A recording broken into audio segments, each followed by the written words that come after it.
দুর্লভ মনুষ্য জন্ম দিয়েছেন ভগবান। দুর্লভ মনুষ্য জন্ম হচ্ছে একটা নৌকার মতো, যে নৌকা দিয়ে আমরা ভব সমুদ্র পার হতে পারি, সেই নৌকা দিয়েছেন আমাদের। প্লবম সুকল্পম। এখন নৌকাতে একজন নাবিক চাই, নৌকাতে একজন দক্ষ মাঝি চাই, ক্যাপ্টেন চাই, না হলে তো নৌকা চলবে না। তো কে সেই ক্যাপ্টেন? গুরু কর্ণধারণ গুরুদেবও দিয়েছেন।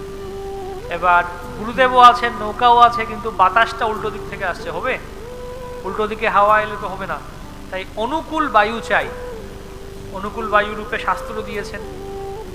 এত কিছু দিয়েছেন, ময়া অনুকূলে নবস্বতে ঋতম। এত কিছু দেওয়ার পরও ভগবান বলছেন পুমান ভবাভীম ন তরেৎস আত্মহা।